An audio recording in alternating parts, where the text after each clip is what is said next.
ओम नमो भगवते वासुदेवाय। नमस्कार दोस्तों, स्वागत है आप सभी का हमारे चैनल भक्ति ज्ञान में। दोस्तों आइए सुनते हैं अग्नि पुराण के 54वें अध्याय की कथा, जिसमें हम वर्णन करेंगे लिंग मान एवं व्यक्त लक्षण आदि का वर्णन। श्री भगवान हैग्रीव कहते हैं, ब्रह्मन, अब मैं दूसरे प्रकार से लिंग आदि का वर्णन करता हूँ। सुनो। लवण तथा घृण से निर्मित शिवलिंग बुद्धि को बढ़ाने वाला है। वस्त्र में लिंग ऐश्वर्यदायक होता है। उसे तात्कालिक केवल एक बार ही पूजा के उपयोग में आने वाला लिंग माना गया है। मृतिका से बनाया हुआ शिवलिंग दो प्रकार का होता है, पक्क तथा अपक्क। अपक्क से पक्क श्रेष्ठ माना गया है। उसकी अपेक्षा काष्ठ का बना हुआ शिवलिंग अधिक पवित्र एवं पुण्यदायक है। काष्ठ में लिंग से प्रस्तर का लिंग श्रेष्ठ है। प्रस्तर से मोती का और मोती से स्वर्ण का बना हुआ लोह लिंग उत्तम माना गया है। चांदी, तावे, पीतल, रत्न तथा रस पारद का बना हुआ शिवलिंग भोग मोक्ष देने वाला एवं श्रेष्ठ है।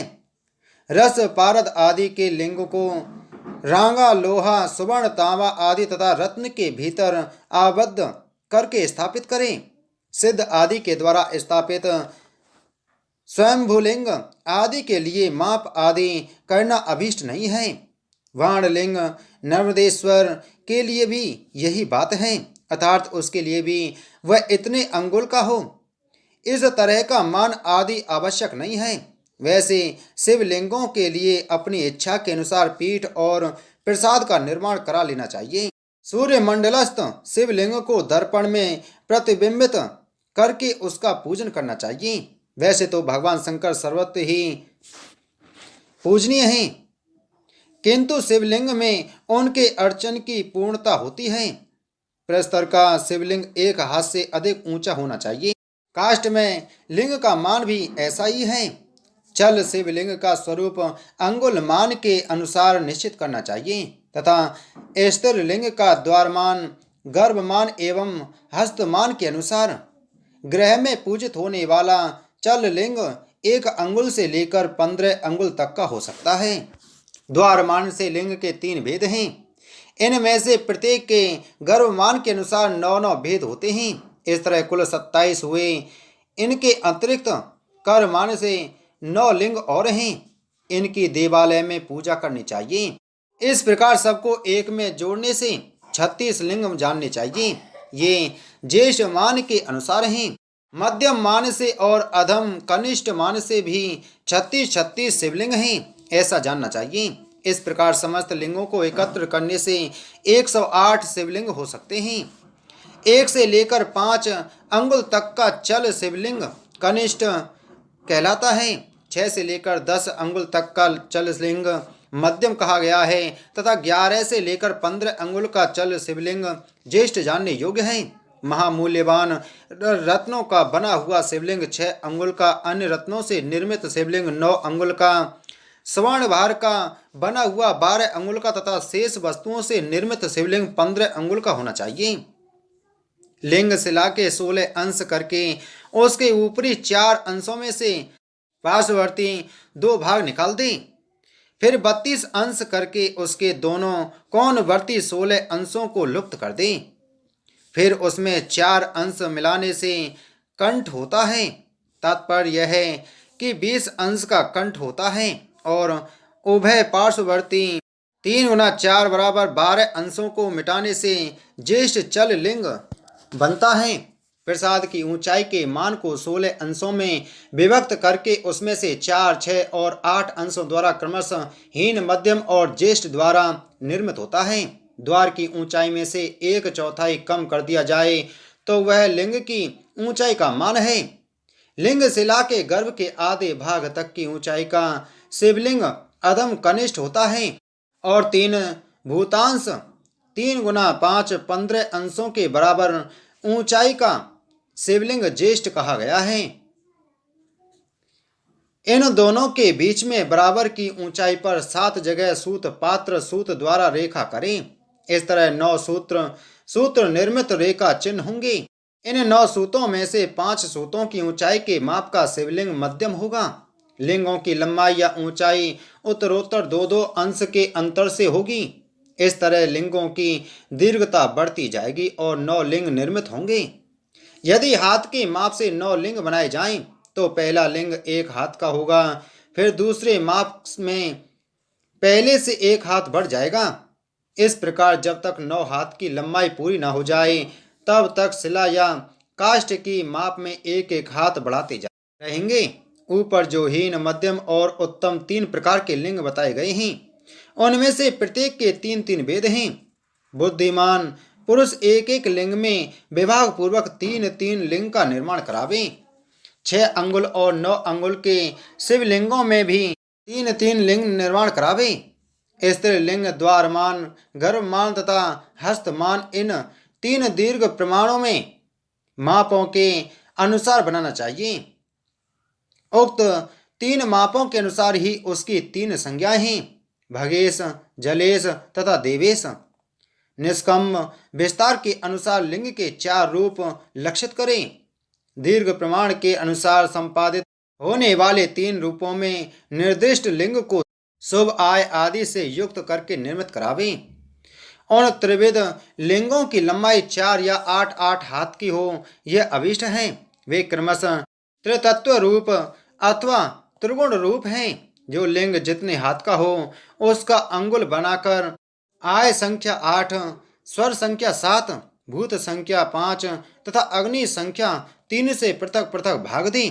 जो शेष बचे उसके अनुसार शुभाशुभ फल को जाने। ध्वज आदि आयों में से ध्वज, सिंह, हस्ती और वृषभ ये श्रेष्ठ हैं। अन्य 4 आय अशुभ हैं। 7 संख्या से भाग देने पर जो शेष बचे उसके अनुसार स्वर का निश्चय करें। स्वरों में से षडज, गांधार तथा पंचम शुभदायक हैं। 5 से भाग देने पर जो शेष बचे उसके अनुसार पृथ्वी आदि भूतों का निश्चय करें। भूतों में पृथ्वी ही शुभ है। 3 से भाग देने पर जो शेष रहे तदनुसार अग्नि जाने। अग्नियों में आवनीय अग्नि ही शुभ है। और तो लिंग की लंबाई को आधा करके उसमें 8 से भाग देने पर आदि शेष 7 से अधिक हो तो वह लिंग आर्च कहा जाता है। यदि 5 से अधिक शेष रहे तो वह अनार्च है। यदि 6 अंश से अधिक शेष हो तो वह लिंग देवेज्य है। और यदि 3 अंश से अधिक शेष हो तो उस लिंग को अर्क तुल्य माना जाता है। ये चारों ही प्रकार के लिंग चतुष्कोण होते हैं। 5वां वर्धमान संज्ञक लिंग है। उसमें व्यास से नाह बढ़ा हुआ होता है। व्यास के समान नाह एवं व्यास से बढ़ा हुआ नाह, इस प्रकार इन लिंगों के 2 भेद हो जाते हैं। विश्वकर्म शास्त्र के अनुसार इन सब के बहुत से भेद बताए जाएंगे। आरच्य आदि लिंगों की स्थूलता आदि के कारण 3 भेद और होते हैं। उनमें एक एक यव की वृद्धि करने से वे सब 8 प्रकार के लिंग होते हैं। फिर हस्तमान से जिन संज्ञक लिंग के 3 भेद होंगे उसको सर्वसम लिंग में जोड़ लिया जाएगा। अनाच्य, देवार्चित तथा अर्क तुल्य में भी 5 5 भेद होने से ये 25 होंगे। ये सब एक जिन और भक्त भेदों से 75 हो जाएंगे। सबका आकलन करने से 15,400 शिवलिंग हो सकते हैं। इसी तरह 8 अंगुल के विस्तार वाला लिंग भी एक अंगुल मान, हस्तिमान एवं गर्भमान के अनुसार 9 वेदों से युक्त है। इन सब के कोण तथा अर्धकोणस्थ सूत्रों द्वारा कोणों का छेदन विभाजन करें। लिंग के मध्य भाग के विस्तार को ही प्रत्येक विभाग का विस्तार मानकर तदनुसार मध्य, ऊर्ध्व और अध इन विभागों की स्थापना करें। मध्यम विभाग से ऊपर का अष्टकोण या शोषण कोण वाला विभाग शिव का अंश है। पाद या मूल भाग से जानु पर्यंत लिंग का अधो भाग है। यह ब्रह्मा का अंश है तथा जानु से नाभि पर्यंत लिंग का मध्यम भाग है, जो भगवान विष्णु का अंश है। मूर्धांत भाग भूत भागेश्वर का है। व्यक्त अव्यक्त सभी लिंगों के लिए ऐसी ही बात है। जिस शिवलिंग में 5 लिंग की व्यवस्था है वहाँ सिरोभाग गोलाकार होना चाहिए। ऐसा बताया जाता है। वह गोलाई छत्राकार हो, मुर्गी के अंडे के समान हो, नवोदित चंद्र के सदृश हो या पुरुष के आकार की हो। पुरुषाकृति के स्थान में त्रिपुरुषाकृति पाठ हो तो गोलाई त्रिपुरुष के समान आकार वाली हो, ऐसा अर्थ लेना चाहिए। इस प्रकार एक एक के चार भेद होते हैं। कामनाओं के भेद से इनके फल में भी भेद होता है, यह बताऊंगा। लिंग के मस्तक भाग का विस्तार जितने अंगुल का हो उतनी संख्या में 8 से भाग दें। इस प्रकार मस्तक को 8 भागों में विभक्त करके आदि के जो 4 भाग हैं उनका विस्तार और ऊंचाई के अनुसार ग्रहण करें। एक भाग को छांट देने से पुंडरीक नामक लिंग होता है। 2 भागों को लुप्त कर देने से विशाल संज्ञक लिंग होता है। 3 भागों का उच्छेद कर देने पर उसकी श्रीवत्स संज्ञा होती है तथा 4 भागों के लोप से उक्त लिंग को शत्रुकारक कहा गया है। शिरोभाग सब ओर से सम हो तो श्रेष्ठ माना गया है। देव पूज लिंग में मस्तक भाग कुंकुट के अंड की भांति गोल होना चाहिए। चतुर्भागात्मक लिंग में से ऊपर का 2 भाग मिटा देने से त्रिपुष नामक लिंग होता है। यह त्रिपुष अनाट्य संज्ञक शिवलिंग का सिर माना गया है। अब अर्धचंद्राकार सिर के विषय में सुनो। शिवलिंग के प्रांत भाग में एक अंश के 4 अंश करके एक अंश को त्याग दिया जाए तो वह अमृताक्ष नामक धारण करता है। दूसरे, तीसरे और चौथे अंश का लोप करने पर क्रमश उन शिवलिंगों की पूर्णेंदु, बालेंदु तथा कुमुद संख्या होती है। ये क्रमश चतुर्मुख, त्रिमुख और एक मुख होते हैं। इन तीनों को मुख लिंग भी कहते हैं। अब मुख लिंग के विषय में सुनो। पूजा भाग की त्रिविध कल्पना करनी चाहिए। मूर्ति पूजा, अग्नि पूजा तथा पद पूजा पूर्ववत 12 अंश का त्याग करके 6 भागों द्वारा 6 स्थानों की अभिव्यक्ति करें। सिर को ऊंचा करना चाहिए तथा ललाट, नासिका, मुख, चेबुक तथा ग्रीवा भाग को भी स्पष्टतया व्यक्त करें। 4 भागों या अंशों द्वारा दोनों भुजाओं तथा नेत्रों को प्रकट करें।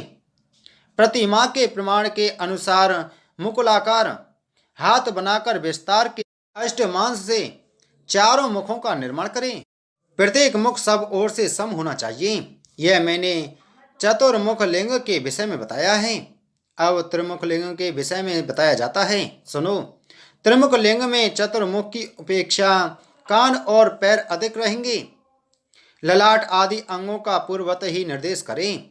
4 अंशों से 2 भुजाओं का निर्माण करें जिनका पिछला भाग सुदृढ़ एवं सुपुष्ट हो। विस्तार के अष्टमांश से तीनों मुखों का निर्विगम प्राकट्य हो। अब एक मुख लिंग के विषय में सुनो। एक मुख पूर्व दिशा में बनाना चाहिए। उसके नेत्रों में सौम्य भाव रहे, उग्रता ना हो। उसके ललाट, नासिका, मुख और ग्रीवा में विवर्तन विशेष उभाड़ हो। बाहु विस्तार के पंचमास से पूर्वोक्त अंगों का निर्माण होना चाहिए। एक मुख लिंग को बाहु रहित बनाना चाहिए। एक मुख लिंग में विस्तार के 6ठे अंश के मुख का निर्गमन हितकर कहा गया है। मुख युक्त जितने भी लिंग हैं उन सबका शिरोभाग त्रिपुषाकार या कुकुटांड के समान गोलाकार होना चाहिए। अग्नि पुराण 54वां अध्याय संपूर्ण। बोलो अग्नि पुराण की जय। बोलो विष्णु भगवान की जय।